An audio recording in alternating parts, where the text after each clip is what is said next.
गर्मी थोड़ा बैग ढूंढी रखणी आ त हिन जो भिरो त साड़ियो वडियूं आयूं असांजी भिरोन साड़ण वारियूं मां भी पेट्रोल हारे तहां जो पिंबड़ियूं साड़ींदस वतंदो पूरी बिलिया वांगुर अखियूं ठपींदियूं हां असां जो बिलियूं असां के मियाऊं असां तहां जो बिलियूं न आहियूं तहां जा बिल आहिन इहे जेके कनन में आंगुरियूं विझी वेठा आहिन ऐं म्याऊ म्याऊ वेठा कन। अरे रे चुंजी तू असांजे मुड़सन के बिलो थी चवी बुधो था न बई जना त तहां जो भेणो तहां के छा थियूं चवन बिल्लो चवन कुत्तो चवन बल्ली पल चवन अच्छा बुधो ही कोन था कदन में आंगुर मेहरबानी करे ता पेजा पैर ड्रायो असां पेजा मुड़स पाण संभालियूं दीसे हलियो इन भाइरन जो भलो करन असां ने मरी वयूं आयूं मोल न आयो त जियरियूं भी कोन आयो छा हाल कयो तव असां जे भाइरन जो हां असां इन जो हाल हीणो कयो आ हां शादी खा पेरा त ही जबल मथे ते खणदा हुआ हा न जबल त खणी कोन खणदा पर एड़ा भी हीणा कोन होया जेके हिंजर हिन हालत ॾिसी ॼण बुलटी नालीअ में किरी पिया हिन बुधो ता के बुलटी थी चवे अता कुछ भी न ता तो बीमार हुयूं लाचार आयूं बेहाल आयूं ताइन तारो कमण थी शुक्र थी अता की गर्मी थोड़ा बैल टांडा रखणी आ तने टाइने के इतना भरियो ही पोए वीडियो न ता कान विंदियो छो वन्यू असां इता वन्यू त असां जे बीमार भाइरन के ता वियाणा मुंह ते दे मारे छड्यो अदी यो तली थी एंता एडू गालू त न बुधाई न बुधाई करे न विधन अदी ही इज्जत सा असां जे घर में कोन विंदियो हिम्मत करते नन के धिकारे घर में बाहर कढियो अच्छा दी त हिनने के धिकारे गडू असां जे मुड़सन के असां जे खिलाफ थियो कन अच बठीन उथड़ जी कयो ना उठो निकलो असां जे घर निकलो हला साल निकलो हलो पे ड्राइव हलो हल भागी मलो ता दुपी त पाया हलण जी कर मसालेदार छोला वाह चूड़े दा गरम छोला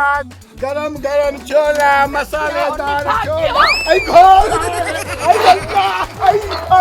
पारे गुल बकरे चलेवा अरे घोड़ा रे अरे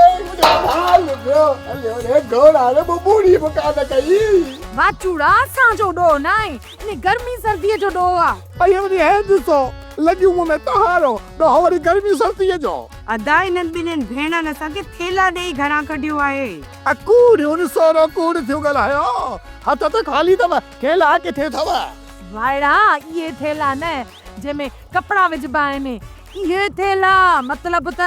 धिक्का ॾेई बुछड़ो करे घर में बाहर कढियो अथऊं अल्लाह तहां त भी मुझो बिना दांगे जे मोहकारो करे छडियो आई हवा त मुखे पंचरो करे छडी थी ओ साइकिल वाले ने वटे दी वो तो चत्ती वणाइंदो चत्तियूं असां तो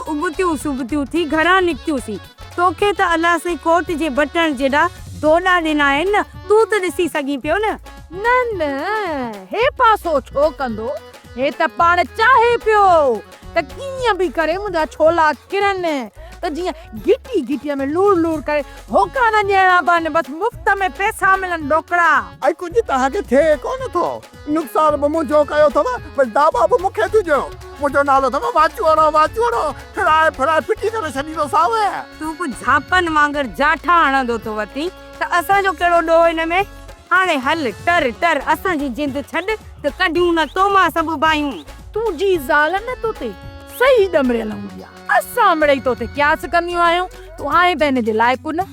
अदी माधाणी हल ते ता हलू नती ने भागो पांजे की ची पैजी विदो हलो अदी इना जो धूतन के कोन दिसनासी हल अरे घोड़ा रे आई ने तो मुखे वाचुड़े वांगुर फिरा छडियो हे त वई वनु हारे मा छकया हबी तो मुखे मारे में छंदी हिया कया पला नूरल भूरल दे वञा उनके वनी दहाजा वञा तो नूरल भूरल दे तमा तो हज साल ने मोबा ये असर कयो अरे बचे का बचा दे अरे हे तो मुखे खाड़ा पवंदा सोप सीरियल जहिड़ियूं ज़ालूं तहिड़ा मुड़स तमाम एपिसोड्स ॾिसो HD क्वालिटी में विजिट करियो असांजो YouTube channel Sindh TV HD drama subscribe कयो असांजो official YouTube channel Sindh TV HD drama ऐं वधीक अपडेट लाइ बेल आइकन खे क्लिक करियो।